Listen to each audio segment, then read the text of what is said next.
Kita akan masuk pada poin yang penting, yakni sholat safar. Sholat safar ialah sholat sunat yang dilakukan sebanyak 2 rakaat bagi orang yang hendak bepergian.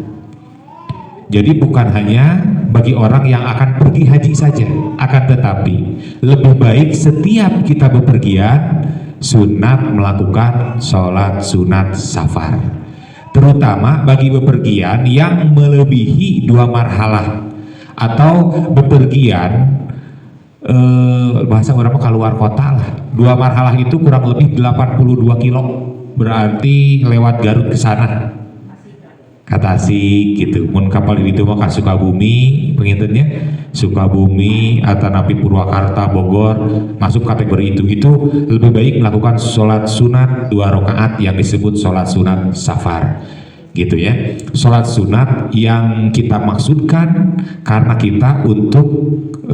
kita akan berangkat safar gitu, meminta perlindungan kepada Allah Subhanahu wa taala. Jikapun hanya sebatas Bapak Ibu sekalian pergi ke pasar baru, jika ingin melakukan mangga, gak apa-apa, akan mendapatkan pahala sunat tetap tenanawan ngan bilih bosan we cek si bapak teh si mama geus salat we mama rek ka mana salat sunat safar ka mana gitu ya, ke pasar baru. Si mama beres di pasar baru misalkan ke rumah sebentar berangkat deui bade akad arisan mama geus salat deui wae salat naon ieu teh salat sunat safar mangga itu bosan mah kan maksudnya supaya sholat sunat safar itu tidak kehilangan wibawanya gitu. Maka kita lakukan untuk bepergian yang dianggap jauh dan dianggap penting gitunya. Nah, dilakukan di rumah kediaman kita setelah kita betul-betul siap untuk berangkat. Jangan sampai kita sholat sunat safar, setelah sholat sunat safar orang teh masih lebat deui ka kamar, di lipstik, dilipat, ngabedarkeun kerudung, ngalareskeun acung. Wah, ini sudah menyalahi aturan. Jadi selalu paribasana mah seperti halnya tawaf wada. Tawaf wada itu kan tawaf perpisahan.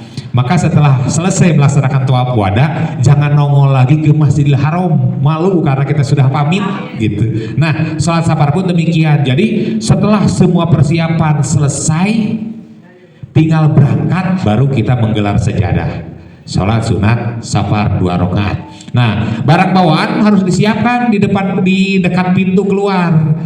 Jangan sampai terus beres eta wah urang teh masih keneh ka itu ka dieu gitu cantik tilep cananan wah jangan sampai seperti itu. Jadi sholat sunat safar mah adalah persiapan akhir menuju kita keberangkatan.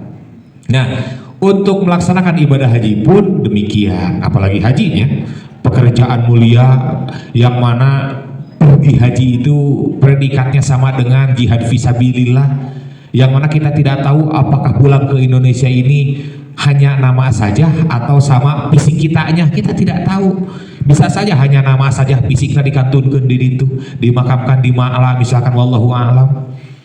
Jadi jangan ada perkiraan upami ibu maot, upami bapak maot, hoyong dikurebkeun di dieu we sanajan maot di Mekah oge, nggak bisa. Jika meninggal di sana akan dimakamkan di sana. Sekaya apapun bapak, sekaya apapun ibu, jika bukan orang yang terlalu penting, sanes presiden-presiden ini mau diuihkeun gitu. Karena apa? Karena harus charter pesawatnya juga pesawat khusus untuk jenazah, bukan pesawat ekonomi. Kan tidak mungkin mayat itu didudukan gitu ya. Jadi seperti kita ngaborong ambulan. Nah, aya pesawat khusus ambulana gitu. Nah, jadi wallahu a'lam kita kesini apakah pulang nama atau beserta dengan jasad kita. Ya mudah-mudahan mah kita diberikan panjang umur oleh Allah Subhanahu wa taala. Tapi jangan salah, banyak orang yang berharap meninggal di sana. Banyak eta teh. Kunaon ibu teh atau sepuh nin mah nenek mah pengen meninggal di sana. Kabita disolatkeun ku jutaan orang. Karena nanti akan dibahas di sana itu ada kebiasaan yang sangat unik yang tidak ada dilakukan di seluruh dunia kecuali hanya di sana, yakni sholat jenazah. Setiap selesai sholat fardu itu kita akan melaksanakan sholat jenazah. Di masjid yang lain seluruh dunia nggak ada, hanya di sana. Karena apa? Karena orang yang meninggal itu setiap saat ayah, selama saya di sana belum pernah saya mengalami satu sholat anu tanpa ada sholat jenazah. Anu mawat yang pernah ayah, dari mulai duaan, tiluan, opatan sampai puluhan itu kita akan menyaksikan. Jadi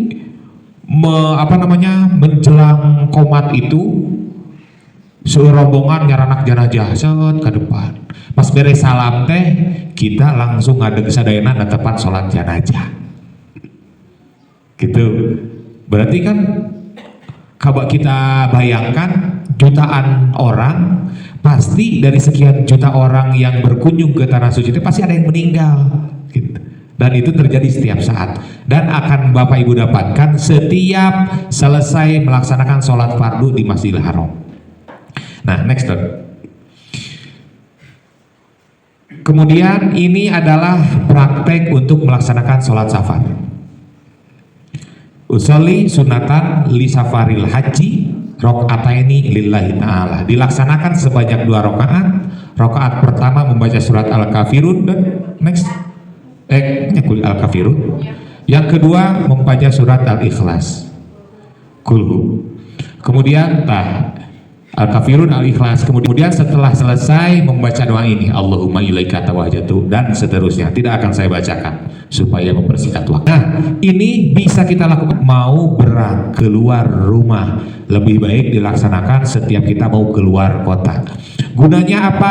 Gunanya meminta perlindungan kepada Allah Subhanahu wa taala. Allahumma fadna wahfad ma'ana, ya Allah lindungi kami dan lindungi orang yang beserta kami. Wahfad ma'ana, dan lindungi setiap perkara, setiap barang yang beserta kami. Jadi mohon perlindungan dirinya, mohon perlindungan orang yang menyertainya, dan perlindungan harta yang dibawanya.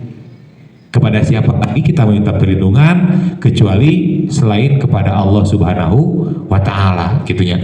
Kemudian Allahumma baligh, nah wa baligh ma'ana, wa baligh ma'ana, ya Allah sampaikan kami, sampaikan orang yang beserta kami, dan sampaikan harta yang kami bawa ila Makkatal Mukarramah wal Madinatil Munawwarah, ke Mekah Al Mukarramah dan Madinah Al Munawwarah. Jadi ini doa yang paling baik kita bacakan sebelum kita berangkat. Allahumma salimna wa salim ma'ana wa salim ma'ana. Selamatkan kami, selamatkan orang yang beserta kami, dan selamatkan harta yang kami bawa. Bisi karampokan di jalan, bilih kacopetan di jalan. Jadi kita meminta perlindungan secara sepenuhnya kepada Allah Subhanahu wa taala melalui doa itu. Gitu. Next aja. Nah, kemudian setelah selesai sholat 2 rakaat sampai selesai, kemudian berdoa yang tadi, maka Bapak Ibu sekalian disunatkan untuk membaca ayat kursi sebanyak 7 kali. Dengan perincian, pertama menghadap kiblat, Allahu la ilaha illa huwal hayyul qayyum sampai selesai. Kemudian menghadap ke utara, Allahu la ilaha sampai selesai. Menghadap ke timur, Allahu la ilaha sampai selesai ayat kursinya. Menghadap ke selatan sampai selesai 1 kali. Menghadap lagi ke kiblat, ke atas, tengadah ke atas, Allahu la ilaha illallah qayyum sampai selesai. Sampai selesai 1 kali lagi. Terakhir ke kiblat lagi sampai selesai. Jadi sebanyak 7 kali, ya.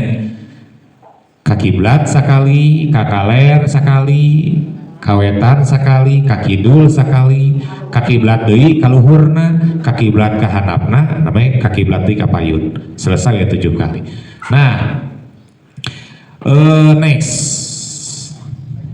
mun ayat kursi atas. Nah, setelah selesai itu, maka Bapak Ibu sekalian langsung menuju keluar. Canak warang teh sadayana, koper, teng-tengan, koper mah teu aya sudah.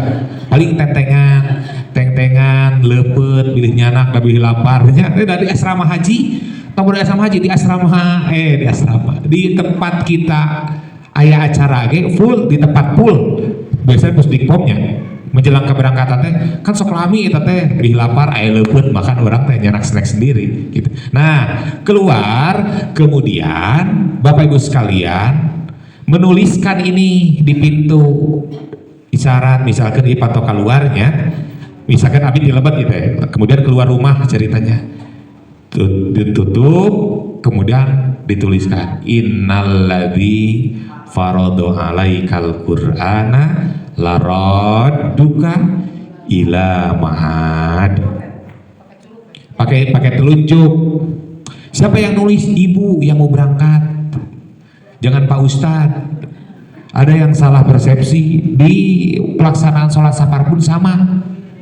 Pak Ustadznya nggak kemana-mana, Pak Ustadz mengantar sampai Pusdikpom, Pusdik Armet, kadang sampai Golodok. Pak Ustadz nama hapunten Bu Haji, abdi itu biasa jajab, margi abdi teh punya jadwal ceramah, jadi paling hanya bisa mengantar sampai selesai sholat safar. Oh mangga seribu teh, tapi ibu teh biasa tepan safar pangimamkeun. Akhirnya si Ustadz menjadi imamnya, kan si Ustadz nggak kemana-mana, masa melakukan sholat safar juga gitu. Jadi yang sholat siapa? Ibu. Yang jadi kalau berdua yang jadi imam bapaknya, yang jadi makmum ibu gitu. Kalau sendiri ya berteman sendiri lah, nggak usah dibarengi, nggak usah ada keluarga yang menyertai sholat atau Pak Ustadz nggak usah. Paling Pak Ustadz membimbing, ibu pilih ibu hilap jika ibu lupa sholat safar itu begini caranya ya begitu. Pak Ustadznya nggak usah ikut sholat. Paling nanti memimpin doa ini atau doa tadi gitu. Nah kemudian pas keluar rumah juga menulis itu ibu innalladzi ini aja teh semacam isyarat simbolis innalladzi faradu alaikal qur'ana laradduka ila ma'ad. Jadi ini mah menitipkan para ulama terdahulu menitipkan rumah kepada Allah Subhanahu wa taala dan berikut penghuni serta harta yang ada di rumah dititipkan kepada Allah sampai dirinya kembali gitu ya. Nah Bapak Ibu sekalian sampai situ dapat dimengerti ya. Kemudian lanjut Bapak Ibu sekalian menghadap keluar. Kalau tadi itu maling keluar membaca doa ini, alhamdulillah hadani lidbil Islam wa arsyadani ila adai manasiki bi baitihi wa mu'tamiron bi masyairihi Allahumma sholli ala nabiyil ummi wa ala alihi wa ashabihi ajma'in. Bismillahi amantu billah, bismillahi tawajjahtu billillah, bismillahi i'tasamtu billah, bismillahi tawakkaltu ala Allah, la haula wa la quwwata illa billahil aliyyil azim. Setelah ini baru salah satu keluarga dari Bapak Ibu sekalian adzan. Allahu akbar, Allah tong tarik teuing. Bisi disangka anak-anak kita subuh deui tengah puting misalnya karena suka tengah malam berangkat teh. Jadi udah aja Allahu akbar, Allahu akbar, Allahu akbar sampai selesai. Salah satu dari keluarga ibu atau nabi Pak Ustadz mah